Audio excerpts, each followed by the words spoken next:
So Donald Trump's new American industrialism. Yesterday, I spent a great deal of time. He does like his long speeches. It's almost like you're panning. The miners panning for gold there, looking for something. So I was panning for gold in Donald Trump's speech yesterday, and I found some. And again, this is in my opinion, the problem with his long speeches is he just get to the damn point, man. Okay, if you can say something in a sentence or two, do it. You don't have to give us a chapter. But anyway, neither here nor there. Trump's new American industrialism. Now, this past week, we had some numbers come down the pike when it comes to manufacturing. And this ISM manufacturing, the Purchasing Managers for Manufacturing Index, has been in contraction with numbers here since 2022. Since the fall of 2022. So basically, you're looking at almost all manufacturing jobs under Biden and Harris were basically bounce backs. Trump, obviously, he pointed that out in a speech yesterday. You also take a look at the jobs and the hours that were worked. That's declined as well since the fall of 2022.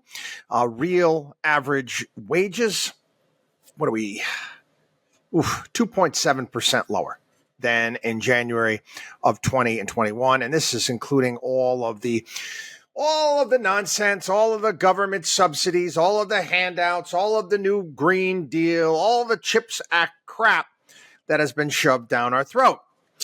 What's you would think with all of this money, all the stimulus, why wouldn't the manufacturing sector be booming? Well, certain areas of our economy have been thwarted by nonsensical climate regulations. Again, you get the various different acronym agencies within the executive branch of government, in particular the EPA, and all of this CO2 nonsense and crap that basically holds a myriad of industries down.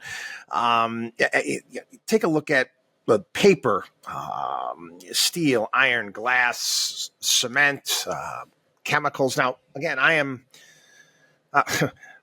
made it perfectly clear here. Conservative means conserve. I'm very much, I'm a proud environmentalist. However, okay, I want to focus on protecting habitats, not polluting the overall environment. Let me give you an example, okay? Like General Electric dumping PCBs into the Hudson River. This whole climate change thing, quite frankly, has been a distraction. I don't want any company, any corporation polluting. I want a small footprint as possible when it comes to plants. I get all of that. That's important. But the things that the EPA has been doing, quite frankly, in my opinion, haven't done much at all, quite frankly, except hurt business. So I got some quotes here from Donald Trump yesterday. He said, so as your president, here is a deal that I will be offering to every major company and manufacturer on earth. I will give you the lowest taxes, the lowest energy costs, the lowest regulatory burden, and free access to the best and biggest market on the planet, but only if you make your product here in America. Now, again, I don't have any problem with it. I think it's great. I've been talking about this. I like this type of conversation. I like this type of talk. I want to be the most competitive economy in the entire world. I wrote a column about this when George W. Bush was president. This is where he wanted to start handing out Bush checks back in 2008 before he left office. And at that point in time, I think we were ranked 15th in the world as far as economic freedom.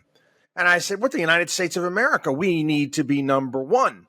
That's why you attract businesses here to the United States. This is a step in the right direction. Now, Trump is calling this his new American industrialism. And he went off on rants and we're going to make more of this and we're going to make more. The usual Trump, type of talk. More this, more robots, more airplanes, you name it.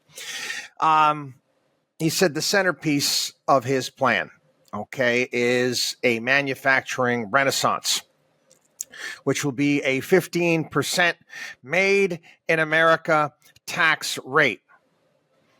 I understand what he's saying. However, we've talked about this before here on the program. It's not difficult to game the system on this. For example, if you are a company that is, let's say you're assembling, I don't know, lawnmowers here in the United States. You could say that you deserve that 15% tax rate, but you get all of your parts made from foreign sources and they're brought here. There's various different ways that companies can game the system on this. I don't know how they're going to go about getting around it. Again, wants to get the corporate tax rate down to 15%. That would make us very competitive with the rest of the globe. What else did he say here? 100% expensing write-off for heavy machinery and other equipment in the first year. Why just manufacturing? I don't get this. I don't like this part. There's parts of this that I like. There's parts of them like you're picking and choosing. And I don't like picking and choosing. And I'll go back to the Declaration of Independence. All men are created equal. No, we're not all equal. We're equal under the law. We're equal under the law. And what the Federal Registry and what the tax code do is basically take the Constitution and flush it down the toilet. Why manufacturing? Why do we need an industrial policy, quite frankly? Okay, we don't. We want to be the most attractive place to do business on the planet. And that's all well and good. Some of these things will get us there. But quite frankly, you're going to, expense writing off for heavy machinery for manufacturing companies.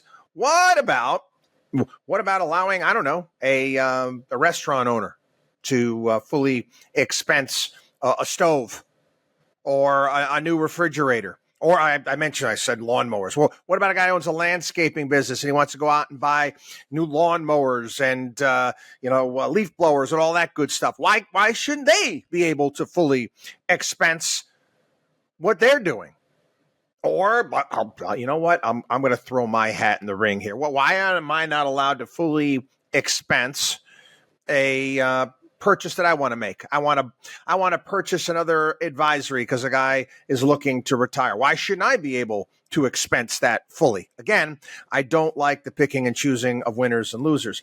He also went on to talk about, again, deregulation, eliminating 10 regulations for every new one. Again, I think he might be able to sell this to more people, quite frankly, if he talked about, again, habitat protection. And again, we want to do things cleaner and better than anyone else here. We're getting away from the ridiculous CO2 stuff as we speak. This new American industrialism, I like some of it. I do. I'm being honest. There's some good in this.